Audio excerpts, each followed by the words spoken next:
Transformation Podcast.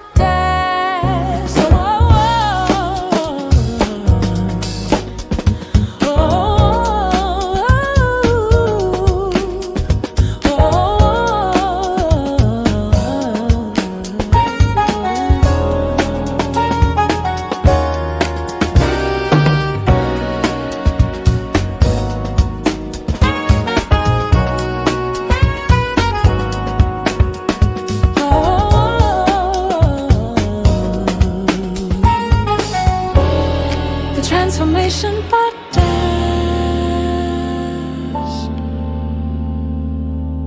We are the chickens, and this is the life of our family. Look at a crowd photo from the 1970s, the Soul Train era, and you'll see something striking. People looked different. They were naturally proportioned. In 1960, only 13% of Americans were obese. Today, over 40%. What changed? The answer might be sitting on your dinner plate right now. That chicken breast you bought at the supermarket, the one labeled natural, cage-free, or even Amish, is part of a sophisticated illusion designed to keep you sick, confused, and spending money on food that could be harming your inner ecosystem. I am Professor Black. I am here to present our research on what we found out about Mr. and Mrs. Chicken. Over 99.9% of chicken in the U.S. comes from factory farms. The industry calls them CAFOs. CAFO stands for Concentrated Animal Feeding Operations, an industrial facility where large numbers of animals are confined in a small space. For poultry, a large CAFO houses over 125,000 broiler chickens. Animals are confined for at least 45 days a year with no sustained vegetation. 1.19 billion chickens are housed in the United States CAFOs at any given time. The dominance of this model is staggering. Statistics reveal that over 99.9% of chickens raised for meat and 99% of all U.S. livestock come from these industrial facilities. This represents a seismic shift from just a few generations ago. In 1950, more than 1.6 million farms raised chickens for American consumers. By 2007, a stunning 98% of those farms were gone, replaced by a consolidated industry dominated by giants like Tyson and Purdue. With over 99.9% of chicken coming from a single industrial model, the industry faced a marketing crisis. How to create the illusion of choice where none exists? The answer was a sophisticated system of meaningless labels designed to obscure the monolithic reality of the CAFO. Decoding the Deception, a guide to meaningless and meaningful labels. The modern food industry has weaponized language and packaging to create a health halo around its products, generating a false sense of security for shoppers trying to do the right thing.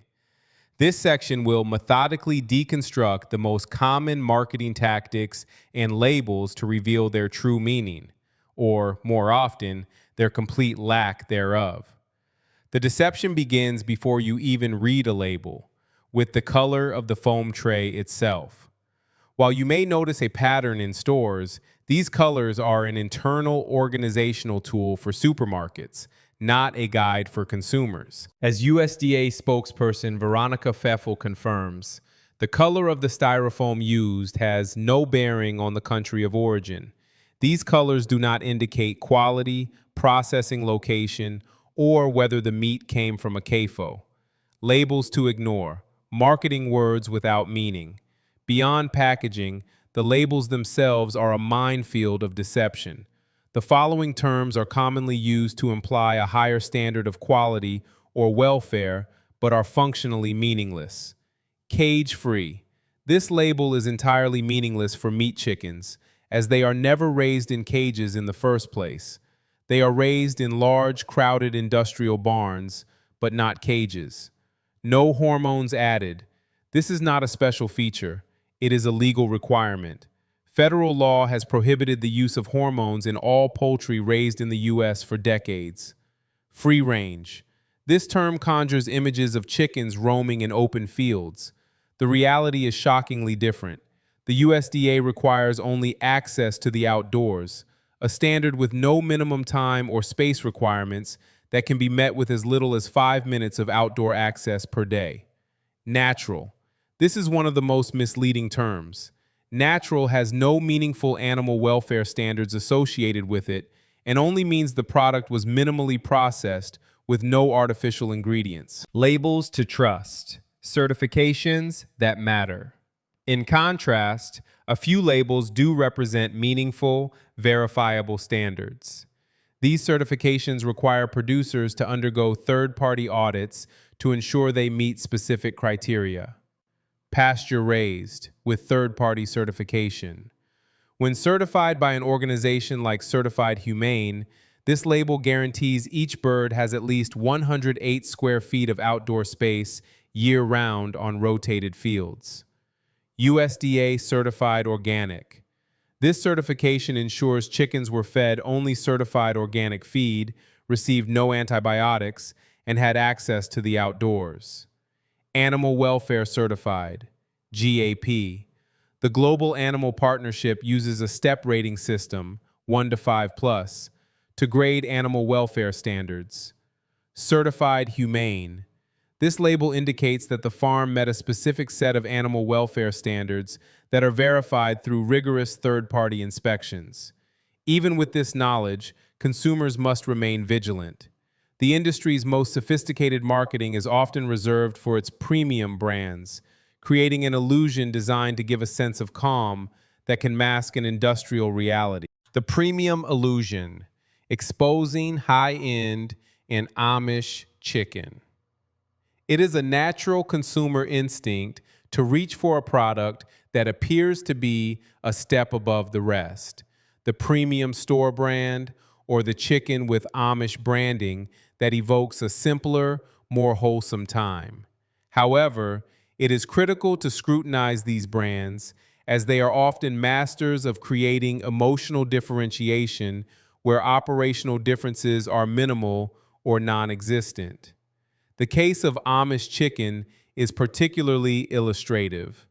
Gerber's Amish farm chicken raises its birds in modern houses, which are essentially indoor barns, not open pastures. While they receive fresh air and natural light, they are not roaming freely, and their feed may contain GMOs.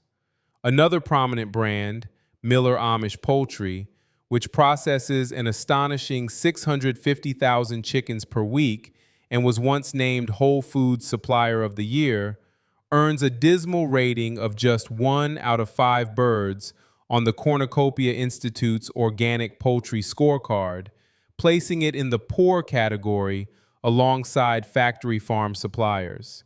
The Amish label, therefore, is not a guarantee of pasture-raised quality, but a marketing tool that covers a wide spectrum from better than conventional barn systems to massive industrial operations rated as poor. Scrutiny of certifications, not branding, is essential. The Whole Foods marketing machine. Perhaps no retailer has cultivated a stronger image of quality than Whole Foods. Yet investigations reveal a troubling reality behind the facade. The store's 365 organic brand sources chicken from processing plants with documented high-risk salmonella rates, including a Purdue plant where 30% of samples were contaminated and a Pine Manor plant where the rate was 15.5%. The Cornucopia Institute gives the 365 organic brand its lowest possible rating, 0 points. Most damning of all, testing discovered drug residue, monensin sodium, a growth-promoting antibiotic, in meat that was marketed as antibiotic-free, animal welfare certified, and USDA organic. The Cornucopia Institute's scorecard provides a clear, data-driven look at which brands are truly delivering on their promises and which are selling an illusion. The consequences of these industrial practices are not just economic or ethical. They have tangible physical effects on the quality of the food that was intended to benefit our bodies. The physical consequences, from inedible meat to declining health. The industrial production methods that dominate the poultry industry are directly responsible for a decline in the physical quality of the food and, in turn, have contributed to the decline in public health. The next section explores the tangible failures of the system, from chicken that is physically inedible to its role in the national obesity crisis. Woody breast syndrome, when chicken becomes inedible. A disturbing condition known as woody breast syndrome is the ultimate betrayal of the consumer. It is the direct result of an industry so obsessed with profit and unnaturally rapid growth that it is now selling a product that is, by its very nature, broken. Since 1957, the growth rate of commercial chickens has increased by 400%, creating a catastrophic biological problem. The bird's body is forced to grow faster than its muscle structure can physiologically manage, causing the muscle fibers to become abnormally dense, stiff, and hard. The resulting meat is tough, rubbery, and incredibly difficult to chew. This is not a rare occurrence. Woody breast syndrome is estimated to affect up to 50% of birds in commercial flocks. Related quality issues, also stemming from rapid growth, include white striping, visible fat striations in the muscle, and spaghetti meat, muscle that shreds apart unnaturally. A path forward. How to find and purchase trustworthy food. Here is our plan forward.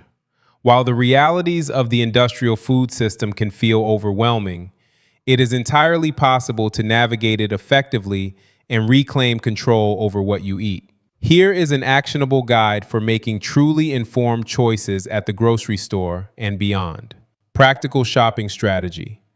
Prioritize third-party certifications. Look for the most reliable indicators of quality and welfare: USDA organic, certified humane, animal welfare approved, or Global Animal Partnership, GAP, Step 4 or higher. These require audits to verify claims. Seek out local and direct sources. Shopping at farmers markets or buying directly from local farms allows you to build relationships with producers and ask specific questions about how animals are raised. Understand the price reality. Genuine pasture-raised chicken costs significantly more than conventional chicken for valid reasons, including the need for more land, more time to grow, and smaller-scale operations. If a premium product's price seems too good to be true, it likely is. Be skeptical of vague language and store brands. Ignore meaningless marketing terms like farm fresh or all natural. Do not assume that even premium store brands are superior, as investigations have repeatedly shown they often source from the same industrial suppliers.